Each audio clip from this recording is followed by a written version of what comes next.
सरस्वत्यौ रूपम् अपरमहितं विप्रतिहताम्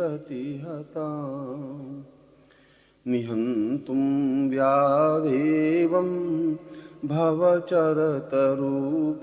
श्रियमहो गतं देव्यं पूर्णं परमपवितं पूर्णदविदे अतोर्व्यां पूर्वस्यां मदनमदपूर्वं व्यतिरति। ब्रह्मोपनिषद के इस श्लोक में मां सरस्वती के समस्त स्वरूप और उसके साधना रहस्यों को स्पष्ट कर दिया है। सरस्वती अपने आप में जीवन का आधारभूत स्वरूप है। कल्पना करें कि यदि हम बहुत सुंदर हों, आकर्षक हों और यदि हमारे पास वाणी न हो, बोलने की शक्ति न हो, तो हमारा स्वरूप, हमारा आकर्षण अपने आप में समाप्त हो जाता है। और यदि बोलने की कला और प्रभाव डालने की कला का जहां तक प्रश्न है, यदि व्यक्ति के पास ये कलाएं नहीं हैं, तो वह चाहे कितना ही धनाढ्य हो, कितना ही संपन्न हो, कितना ही सुंदर हो, उसका व्यक्तित्व अपने आप में अधूरा सा लगता है। व्यक्ति पूर्ण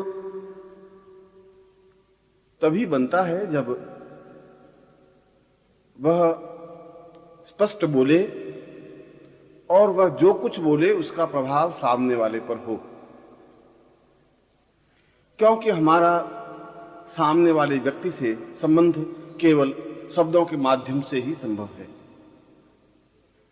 सही समय में सही शब्दों का चुनाव, सही प्रकार से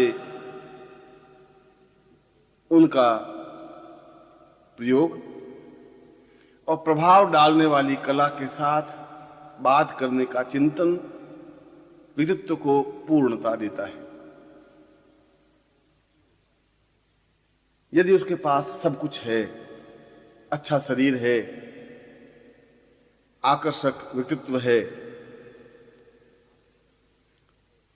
पृष्ठभूमि संपन्नता की है,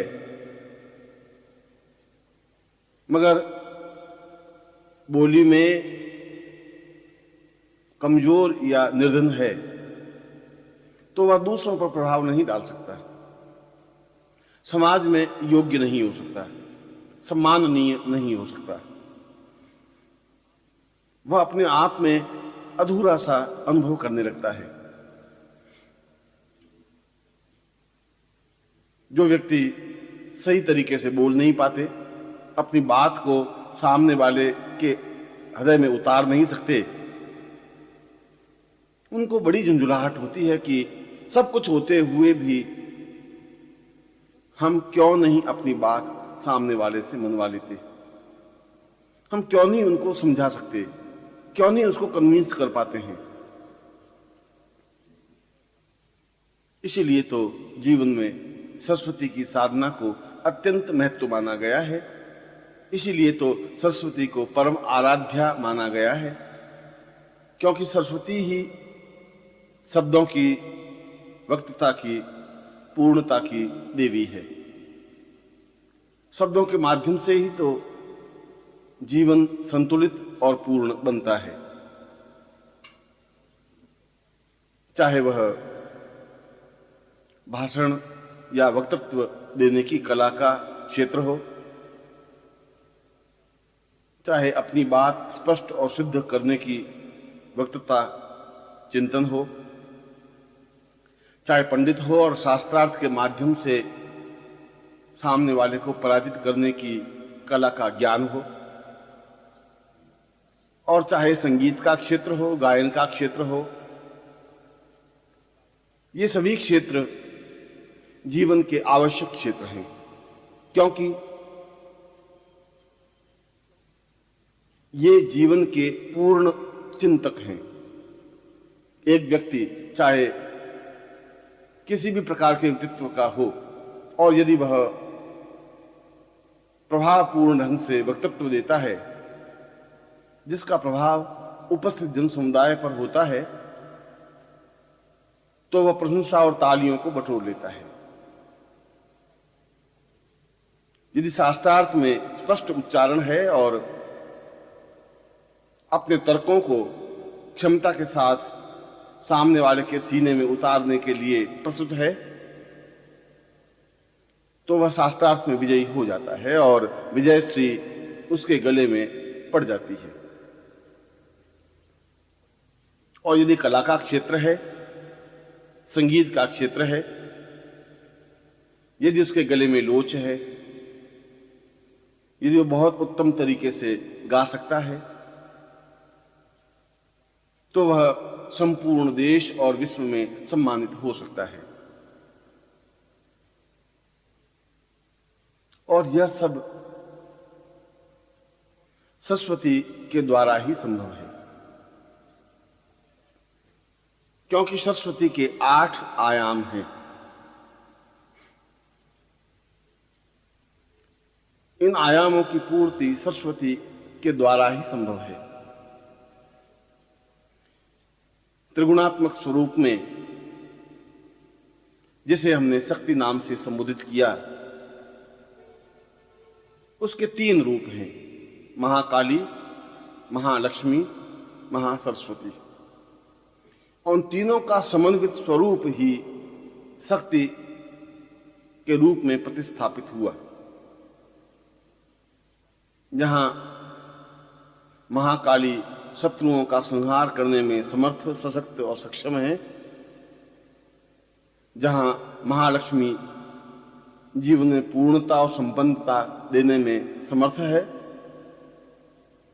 वहां महासरस्वती अधूरे जीवन को पूर्णता देने और समाज में सम्माननीय बनाने में अग्रणी शक्ति है, जिसके बिना जीवन की पूर्णता संभव ही नहीं है। आप कल्पना करें कि आपके पास एक अच्छा व्यक्तित्व है, मगर यदि आप हकलाते हैं, स्पष्ट उच्चारण नहीं कर पाते, तो आपका सारा व्यक्तित्व अपने आप में खंडित हो जाता है।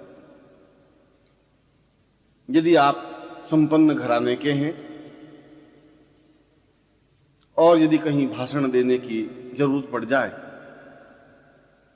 तो 2-4 लाइनों के बाद एकदम से आप घबराने लग जाते हैं कि क्या बोलना है, क्या कहना है, और सारा चेहरा, शरीर पसीने पसीने हो जाता है और आप शर्म से गड़ जाते हैं। उस समय आपके मन में यह चिंतन पैदा होता है कि काश हम उच्च कोटि के भाषण को दे सकते हैं, हम सही ढंग से अपनी बात लोगों को समझा सकते, कह सकते, धारा प्रवाह बोल सकते।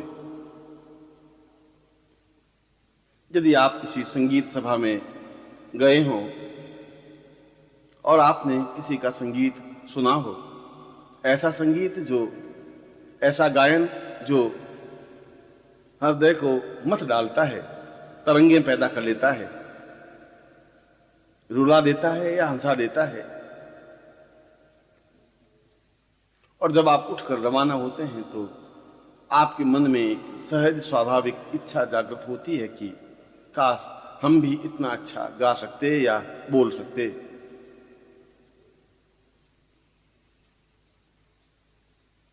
क्योंकि वक्तृत्व कला के बिना जीवन अपने आप में अधूरा है, बेमानी है, व्यर्थ है। यदि हमारे होठों पर तरन्नुम और संगीत नहीं है तो हमारा जीवन खाली खाली सा अनुभव होता है। यह जरूरी नहीं हो कि आप इस क्षेत्र में अद्वितीय हो, मगर यह जरूरी है कि आप में क्षमता हो। आप में स्पष्ट उच्चारण करने की शक्ति हो, आप बातचीत कला में निपुण हो, किसी व्यक्ति को प्रभावित करने की कला हो। एक वकील कोर्ट में धारा प्रवाह बोलता है और सामने वाले वकील के तर्कों को काट देता है, धज्जियां उड़ा देता है और लोग आश्चर्य से उनकी वक्तृत्व कला को देखने लग जाते हैं। उस समय आपके मन में भी ऐसा ही चिंतन आता है कि काश आप भी इस प्रकार से बोल पाते।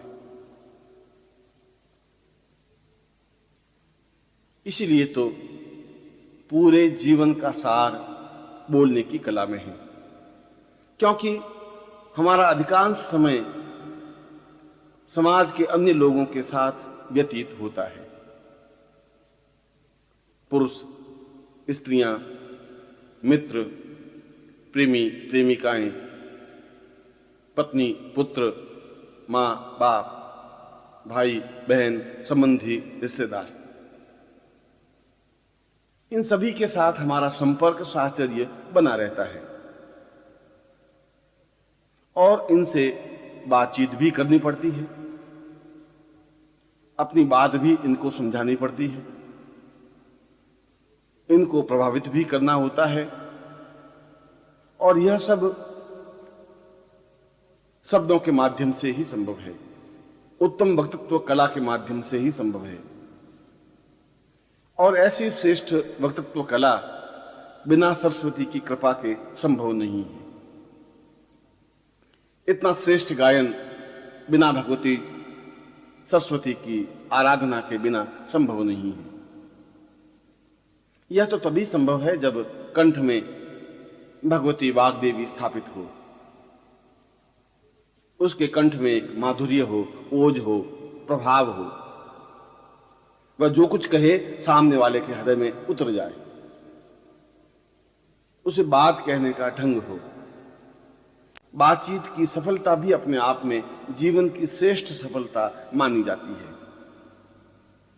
और पूरे जीवन की सफलता का आधार भी यही है। यदि हमने जन्म लिया और जीवन जिया और असफल जीवन जिया तो उस जीवन का कोई मतलब, कोई मकसद नहीं होता। ऐसे तो हजारों लाखों लोग पैदा होते हैं और समाप्त हो जाते हैं, कीड़े मकोड़ों की तरह, व्यर्थ की जिंदगी जीते हुए, अपने आप में पछताते हुए और निराशा से घिरे हुए,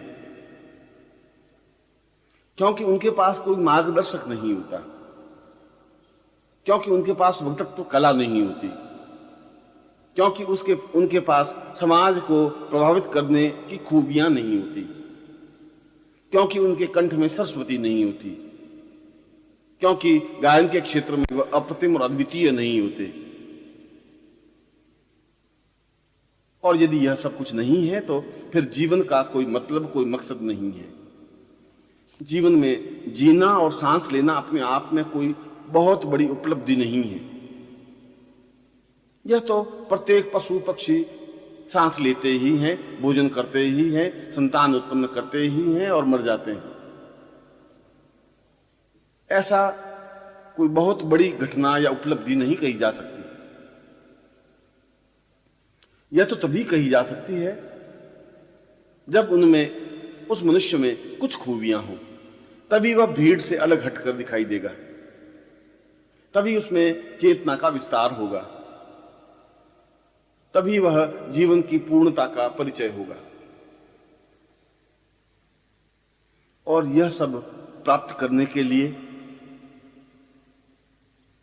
कोई स्कूल या कॉलेज नहीं है। यह सब प्राप्त करने के लिए बाजार में जाकर खरीदने की कला नहीं है। वक्तृत्व कला की श्रेष्ठता बाजार में खरीदी नहीं जा सकती। पैसे देकर संगीत में निष्णात नहीं बना जा सकता। लोगों को प्रभावित करने और शब्दों के माध्यम से उन्हें अपना बना लेने की कला बाजार में बिकती नहीं। यह तो सरस्वती साधना के द्वारा ही संभव है। और जैसा कि मैंने बताया कि यदि व्यक्ति के पास कोई मार्गदर्शक नहीं होता, गुरु नहीं होता, तो उसे ज्ञान भी नहीं होता कि यह सब कुछ प्राप्त किया जा सकता है, अभी भी कुछ नहीं बिगड़ा है। जो जीवन बीत चुका है वह बीत चुका है, मगर आने वाले जीवन को संवारा जा सकता है, सजाया जा सकता है, सुधारा जा सकता है, उस जीवन को एक अद्वितीय और अनुपम बनाया जा सकता है। यह तो गुरु ही स्पष्ट कर सकते हैं कि किस प्रकार से जीवन का निर्माण किया जाए, किन युक्तियों से, किन तरकीबों से, किस प्रकार की साधना से, कैसी साधना हो कि कंठ में सरस्वती स्थापित हो जाए, किस प्रकार का मंत्र जप हो कि वक्तृत्व कला में निखार आ जाए, कौन सा चिंतन हो कि शब्दों में उतार चढ़ाव आ जाए और गायन के क्षेत्र में अप्रतिमेयता स्थापित हो जाए। यह सब तो गुरु ही बता सकता है। जो तुम्हारा साथी है, जो तुम्हारा सहयोगी है, जो तुम्हारा मार्गदर्शक है, जो तुम्हें ऊंचाई पर पहुंचाने में समर्थ सक्षम है, जिसने स्वयं ने वाग्देवी सिद्धि कर रखी है, जो स्वयं सरस्वती के विभिन्न आयामों को समझता हो, उनकी साधनाओं में श्रेष्ठता प्राप्त की हो, वही मार्गदर्शन कर सकता है। और ऐसा मार्गदर्शन प्राप्त कर यदि साधक या शिष्य अपने रास्ते पर आगे बढ़ता है तो वह जीवन में वह सब कुछ प्राप्त कर सकता है जो उसके जीवन का लक्ष्य या अभीष्ट है। वह सब कुछ अपने खाते में डाल सकता है जो जीवन की पूर्णता के लिए आवश्यक है।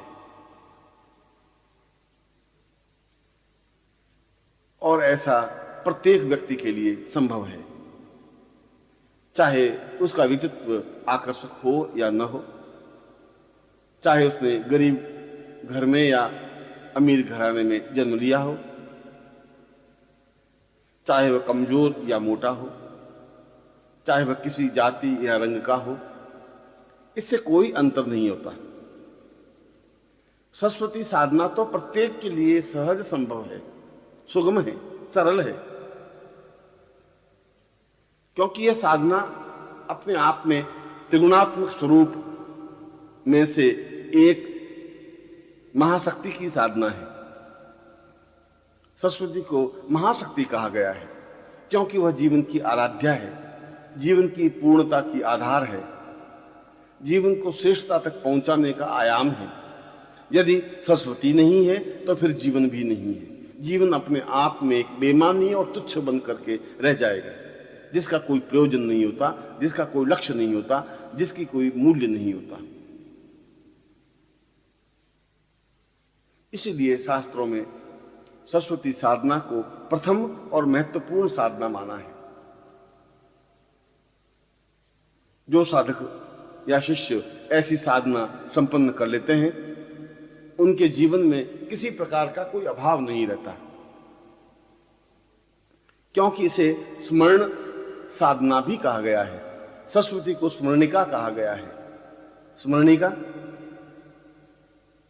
याददाश्त, स्मरणिका मस्तिष्क का विकास, स्मरणिका जो हम पढ़ें वह हमेशा हमेशा के लिए मस्तिष्क में अंकित हो जाए, याद हो जाए। ऐसा नहीं हो कि हम पढ़ें और याद रहे ही नहीं। विद्यार्थियों और पढ़ने वालों के लिए तो यह आवश्यक तथ्य और तत्व है कि वह पढ़े और उन्हें स्मरण रहे, जिससे कि परीक्षा में वे सफलता के साथ उत्तीर्ण हो सके। जीवन के आधारभूत सत्य को संपन्न करने के लिए जहां परीक्षा में सफलता आवश्यक है, वहीं साक्षात्कार में अपनी बात को स्पष्टता के साथ कहने की शक्ति भी प्राप्त होनी चाहिए। हम किसी साक्षात्कार में जाएं और उनके प्रश्नों को पूर्णता के साथ उत्तर दे सकें तत्क्षण श्रेष्ठतम रूप में, तो निश्चय ही सामने वाला प्रभावित होता है, एहसास करता है कि इसमें मेधा शक्ति है, बोलने की शक्ति है, प्रभावित करने की शक्ति है। ऐसी शक्ति को सरस्वती कहा गया है। और जीवन के क्षेत्र में तो इस मेधा शक्ति और सरस्वती की नितांत अनिवार्यता रहती ही है, चाहे हम किसी भी व्यापार या व्यवसाय में हो, चाहे हम किसी भी क्षेत्र में हो, क्योंकि हमारे जीवन में हजारों लाखों लोगों से संपर्क तो रहेगा ही, जिसमें अच्छे बुरे, बुद्धिमान मूर्ख, तेज तर्रार और सुस्त सभी तरह के लोग होंगे और कई कई रूपों में हमारे सामने आएंगे। और जब आप व्यापार में हैं या नौकरी में हैं या किसी भी क्षेत्र में हैं, तो इन लोगों से संपर्क करना ही पड़ेगा, क्योंकि ये समाज के अंग हैं। और यदि आप उनसे बातचीत करते समय आपका व्यक्तित्व दब जाता है, कमजोर हो जाता है, तो एक प्रकार से वह आप पर हावी हो जाता है। आप अपनी बात नहीं कह पाते और सामने वाला आपको प्रभावित करने की सामर्थ्य पा लेता है। वह कौन सी शक्ति थी जिससे कि सामने वाले ने आप पर विजय प्राप्त कर ली? क्या आप ऐसा नहीं कर सकते?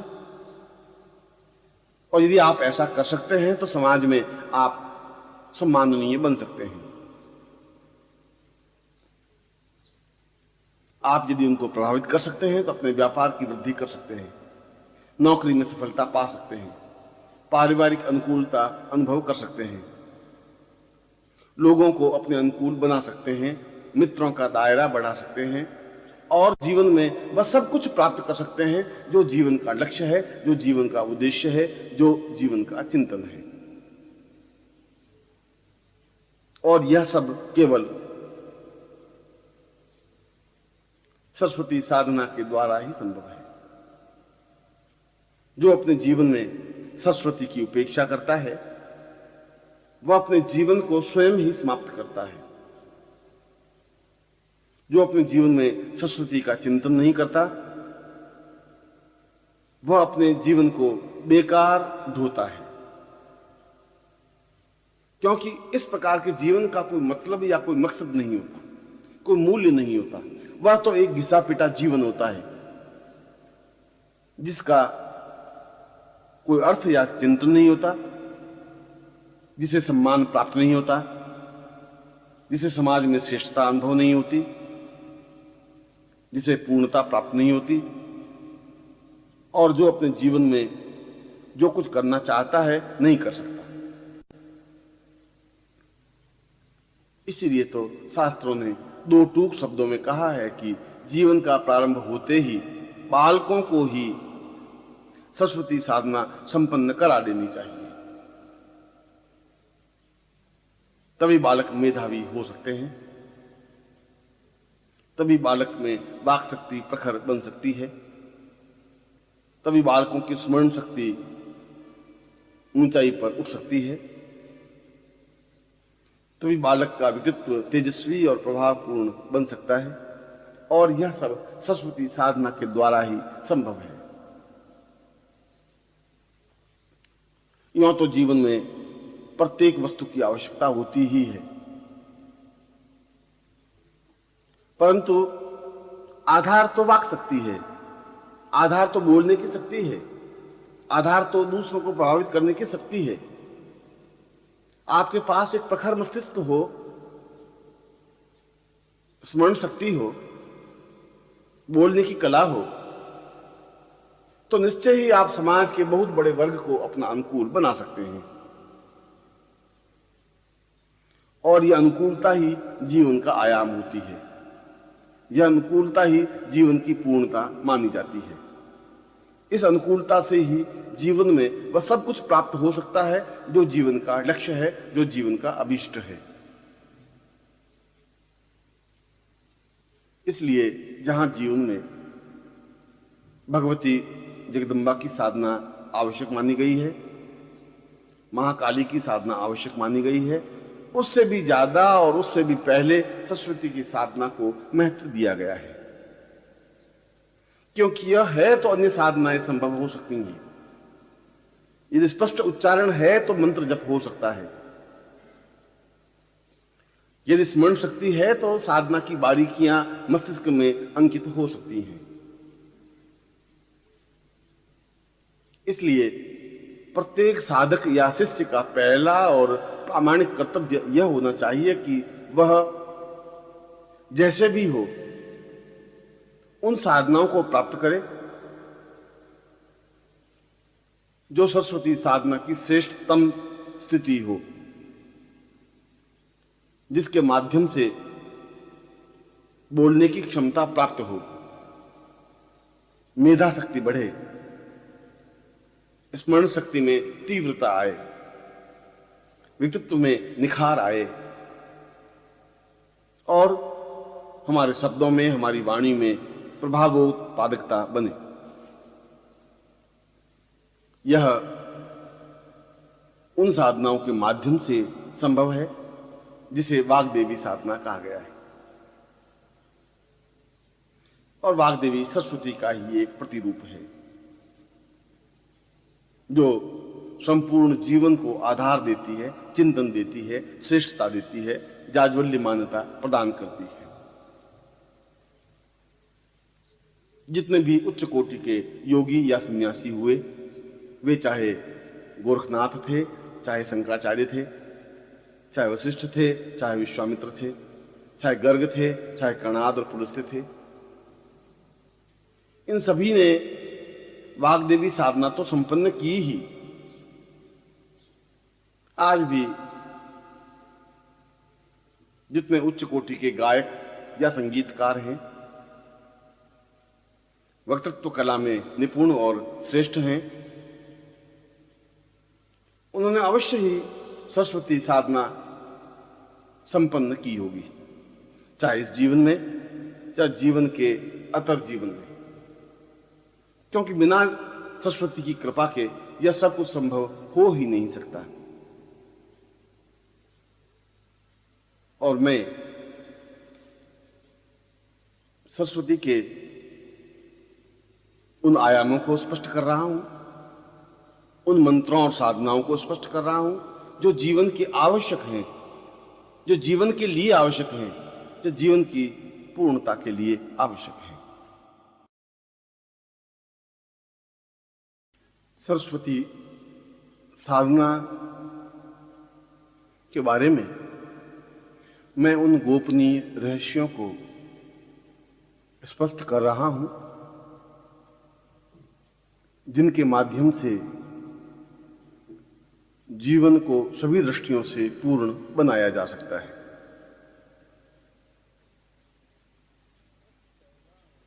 सबसे पहला और प्रामाणिक कर्तव्य तो यह है कि जो व्यक्ति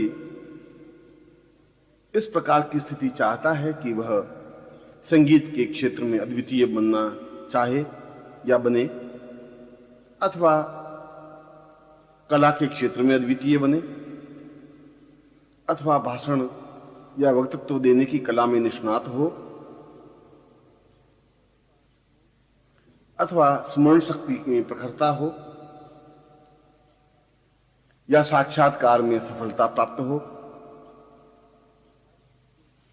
इन सारी स्थितियों के लिए यह जरूरी है कि वह किसी योग्य गुरु से वाग्देवी दीक्षा प्राप्त करे। इस दीक्षा से उसका आधा काम तो अपने आप में ही संपन्न हो जाता है, क्योंकि यह दीक्षा अपने आप में अप्रतिम और अद्वितीय है। जिन्होंने भी इस दीक्षा को अनुभव किया है या प्राप्त किया है, वे समझ सकते हैं कि वाग्देवी दीक्षा अपने आप में जीवन का एक अनमोल पुंज है, जो वास्तव में ही सौभाग्यशाली साधकों, शिष्यों या व्यक्तियों को प्राप्त होता है जिन पर गुरु कृपा करते हैं, जो गुरु के प्रिय होते हैं, जो गुरु के नजदीक होते हैं, उन्हीं को इस प्रकार की दीक्षा प्राप्त हो सकती है। और फिर यह भी सौभाग्य होता है कि जीवन में ऐसे गुरु प्राप्त हों, ऐसे गुरु हों जो स्वयं वाग्देवी सिद्धि प्राप्त हों, जो वचन सिद्ध हों, जो बोले वह कार्य हो जाए, ऐसी सिद्धि उन्हें हो, जिन्होंने सरस्वती साधना सिद्ध कर रखी हो। ऐसा ही गुरु यदि जीवन में कहीं पर मिल जाता है तो यह जीवन का सौभाग्य ही समझना चाहिए। फिर जीवन में चूकना नहीं चाहिए, फिर एक क्षण भी गंवाना नहीं चाहिए, फिर तत्परता के साथ उनके चरणों में बैठ ही जाना चाहिए और सेवा के माध्यम से गुरु से वह स्थिति प्राप्त कर लेनी चाहिए कि वे वाग्देवी दीक्षा देने में तैयार हो जाए। ऐसा ही जीवन धन्य कहा जा सकता है। इस वाग्देवी दीक्षा के लिए शिष्य को स्वयं को गुरु के चरणों में उपस्थित होना चाहिए, निवेदन करना चाहिए कि वह इस प्रकार की दीक्षा प्राप्त करना चाहता है।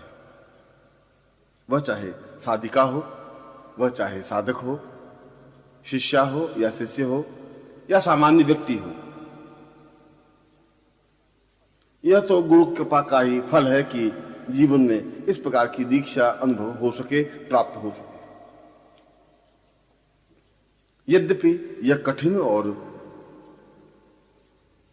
दुर्लभ दीक्षा मानी गई है। गुरु आसानी से इस दीक्षा को नहीं देते जब तक कि उन्हें विश्वास नहीं हो जाए कि इस दीक्षा का दुरुपयोग नहीं होगा, क्योंकि इस दीक्षा के द्वारा शिष्य में वाग्देवी स्थापित हो जाती है, उसे वचन सिद्धि प्राप्त हो जाती है। वह अपने जीवन में जो भी कहता है वह हो ही जाता है। उसके चेहरे पर एक निखार और एक प्रखरता आ जाती है। उसके व्यक्तित्व में एक अनोखा ओज आ जाता है, जिसकी वजह से वह अलग से ही पहचाना जाता है। जीवन में ऐसी दीक्षा प्राप्त करनी ही चाहिए और दीक्षा प्राप्त करने के बाद ही यदि साधक सरस्वती साधना या वाग्देवी साधना में प्रवृत्त होता है तो उसे सफलता मिलती ही है। यो बिना दीक्षा भी वाग्देवी साधना संपन्न की जा सकती है, परंतु दीक्षा के बाद रास्ता अत्यधिक सरल हो जाता है, सुगम हो जाता है। फिर असफलता के कोई चिन्ह नहीं रह पाते। फिर यह निश्चित हो जाता है कि सिद्धि प्राप्त होगी ही।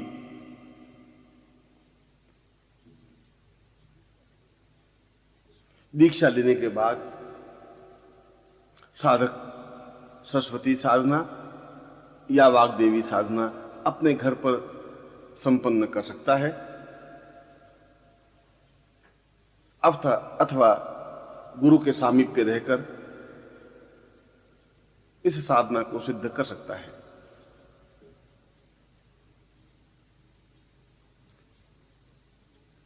मैं यहां पर दो श्रेष्ठ, गोपनीय और महत्वपूर्ण साधना क्रम स्पष्ट कर रहा हूं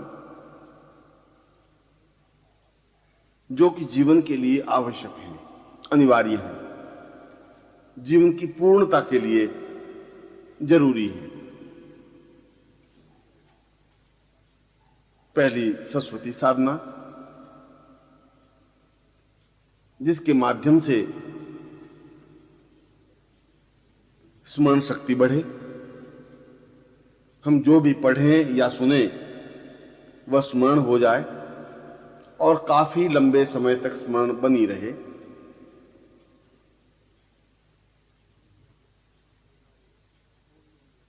हमारे बोलने में एक गांभीर्य पैदा हो, हम जो बोलें उसका प्रभाव सामने वाले पर पड़े, हम सामने वाले व्यक्ति को प्रभावित कर सकें, वह चाहे पुरुष हो चाहे स्त्री हो। हमारी वाणी में ही एक सम्मोहन सा आ जाए जिससे कि एक प्रभाव बन सके।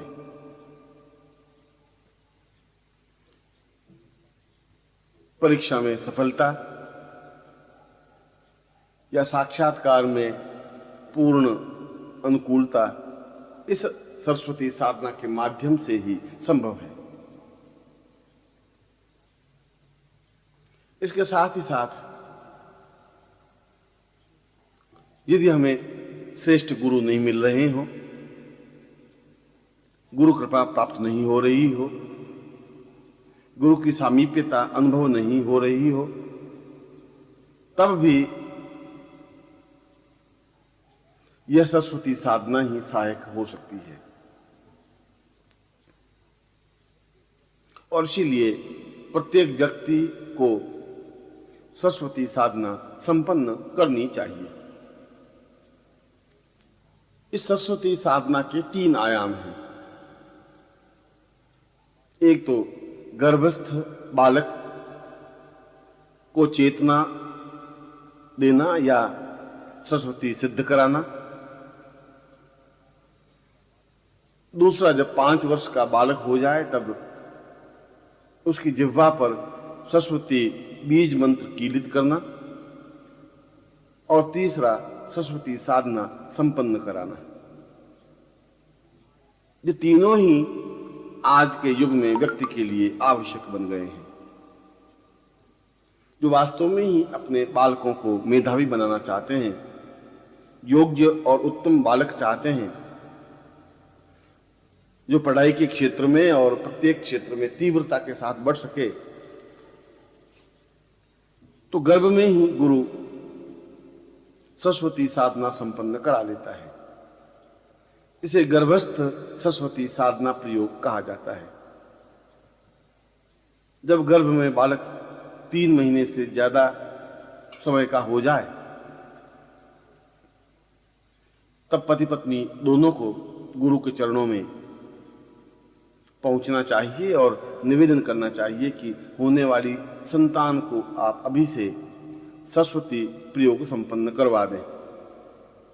क्योंकि उस समय उस बालक को यदि सरस्वती प्रयोग संपन्न करवा दिया जाता है तो वह अपने आप में ही मेधावी बनकर के ही जन्म लेता है। पिछले जीवन के सारे ज्ञान को वह अपने साथ लेकर ही जन्म लेता है। यह अपने आप में एक उच्च कोटि का प्रयोग या साधना है जो बहुत कम योगी, सन्यासी या गुरु जानते हैं। ढोंग या पाखंड की बात तो अलग है। यूं तो जितने भी साधु, सन्यासी या योगी हैं, वे सभी ऐसा कह सकते हैं कि हमें गर्भस्थ बालक को चेतना देने की साधना का ज्ञान है, पर वास्तविकता में ऐसा होता नहीं, क्योंकि यह अपने आप में अलौकिक और अद्वितीय साधना प्रयोग है जो बहुत ही कम लोगों को ज्ञात होता है। पति पत्नी दोनों को गुरु के चरणों में पहुंचकर इस प्रयोग को संपन्न करने का आशीर्वाद प्राप्त करना चाहिए और गुरु इस पूरे प्रयोग को संपन्न करावे। पूर्ण सामाजिक, नैतिक और आध्यात्मिक क्रियाओं के माध्यम से,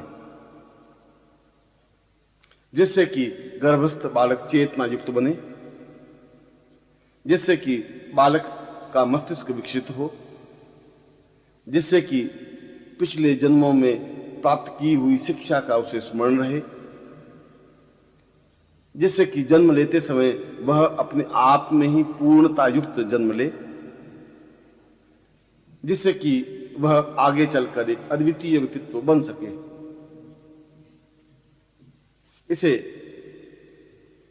गर्भस्थ सरस्वती प्रयोग कहा गया है। और जो भी समझदार माता पिता हैं, जिनके पास भी सुविधा है, जो उसे उचित समझते हैं, उनको यह प्रयोग अवश्य ही संपन्न कराना चाहिए। दूसरा प्रयोग, जब बालक 5 से 8 वर्ष का हो,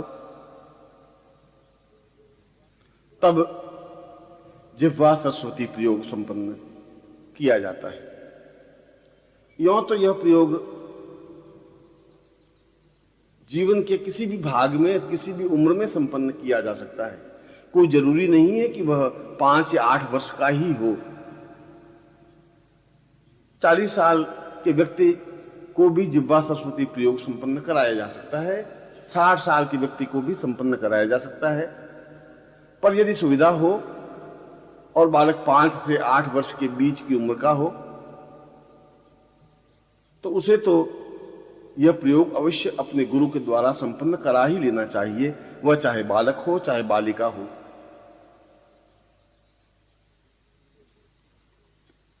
एक विशेष शुभ मुहूर्त में गुरु इस प्रयोग को संपन्न कराता है, जिसे इसका ज्ञान होता है, और वह अष्टगंध से विशेष मंत्रों के साथ, ध्वनियों के साथ, प्राण चेतना के साथ, शक्ति के साथ उसकी जिह्वा पर उस सरस्वती मंत्र का कीलन कर लेता है,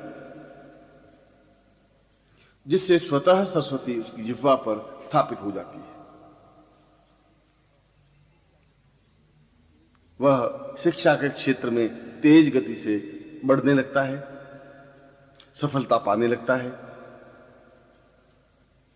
प्रथम श्रेणी में उत्तीर्ण होने लगता है, उसकी स्मरण शक्ति बढ़ जाती है और वह मेधावी बालक कहलाता है। यह प्रयोग बाद में भी कभी भी अपने गुरु के द्वारा संपन्न करवाया जा सकता है, वह चाहे 20 साल की उम्र का हो, चाहे 50 साल की उम्र का हो, मगर यह जरूरी प्रयोग है, आवश्यक प्रयोग है, जो कि बहुत कम लोगों को ज्ञात है। और तीसरा प्रयोग सरस्वती प्रयोग है,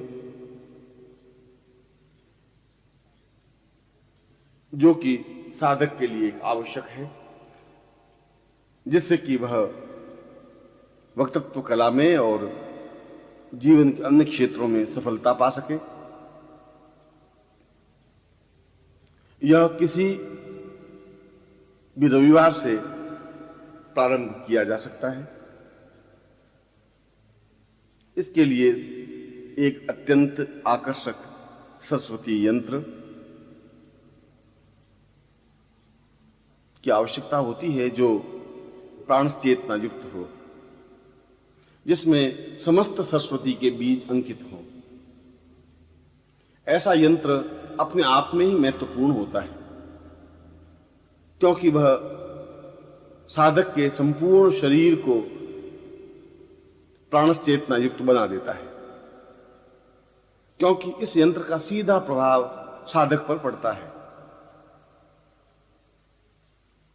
सरस्वती का चित्र हो, स्फटिक माला हो, सफेद आसन हो, सफेद धोती पहने और पूर्व की ओर मुंह करके साधक बैठे, रविवार की प्रातः से यह साधना प्रारंभ करे, या मात्र 8 दिन की साधना है, रविवार से प्रारंभ कर अगले रविवार को यह साधना पूर्ण की जा सकती है, और नित्य इसके 21,000 मंत्र जप करने आवश्यक माने गए हैं।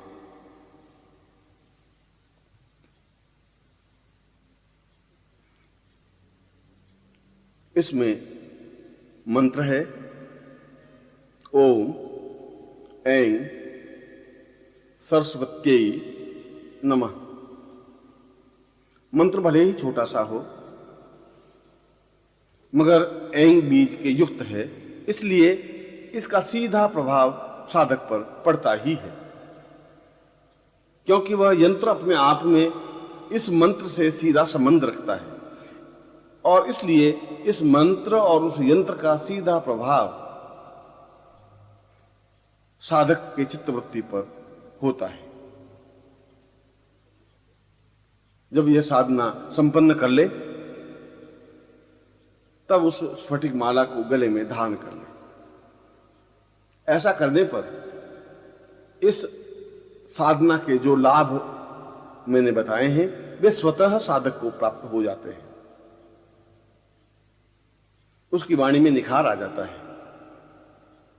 उसके व्यक्तित्व में एक चेतना बन जाती है, एक प्रभाव बन जाता है।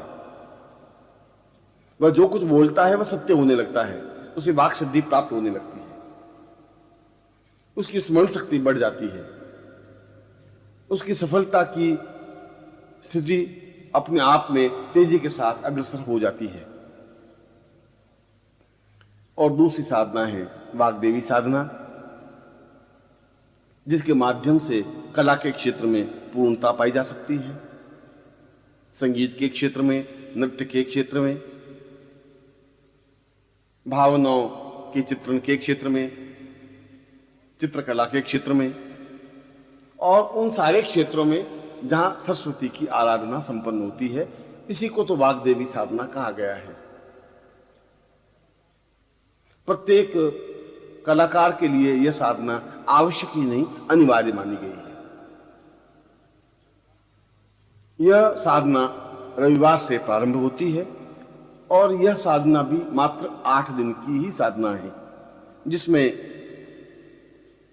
वाग्देवी का चित्र और मंत्र सिद्ध प्राण चेतना युक्त वाग्देवी यंत्र की आवश्यकता होती है। साधक रविवार की प्रातः सफेद वस्त्र पर इस यंत्र को स्थापित कर दे और उसके पीछे ही वाग्देवी चित्र को भी स्थापित कर दे। स्वयं श्वेत वस्त्र या धोती धारण कर पूर्व की ओर मुंह कर बैठ जाए और सामने 3 घी के दीपक लगा दे, अगरबत्ती प्रज्वलित कर दे और फिर सरस्वती की संक्षिप्त पूजा कर स्फटिक माला से मंत्र जप संपन्न करे। यह मंत्र है ऐं ऐं ऐं वाग्देव्यै ऐं ऐं ऐं नमः। इसमें 3 बीज प्रारंभ में और 3 बीज अंत में लगते हैं और नित्य 21 माला मंत्र जाप करने का विधान है। जब मंत्र जप पूरा हो जाए तब स्फटिक माला को उस व्यक्ति को धारण कर लेनी चाहिए, जिससे कि उसका प्रभाव, इस साधना का प्रभाव उसके जीवन में पूर्णता के साथ बना रहे। यदि साधक चाहे तो सरस्वती साधना और वाग्देवी साधना दोनों संपन्न कर सकता है, मगर ये दोनों ही साधनाएं जीवन के लिए आवश्यक हैं, अनिवार्य हैं। वाग्देवी साधना संपन्न करने पर साधक कला के क्षेत्र में तेजी के साथ आगे बढ़ता है, उसे लोकप्रियता प्राप्त होती है, उसके संगीत में और नृत्य में निखार आ जाता है, व्यक्तित्व देने की कला में एक प्रखरता आती है और उससे भी ज्यादा महत्वपूर्ण यह है कि वह अपने शब्दों के माध्यम से दूसरों को प्रभावित करने में सक्षम हो जाता है। वह चाहे परिवार का व्यक्ति हो, चाहे बाहर का व्यक्ति हो, चाहे समाज का व्यक्ति हो, चाहे कहीं का व्यक्ति हो, वह उसके अनुकूल और वशवर्ती बन जाता है। इसीलिए वाग्देवी साधना को जीवन का आधार माना गया है और इन दोनों साधनाओं में सिद्धि प्राप्त कर लेना ही जीवन को पूर्णता पर पहुंचाना है और ऐसा आपके जीवन में हो ही मैं आपको आशीर्वाद देता हूं।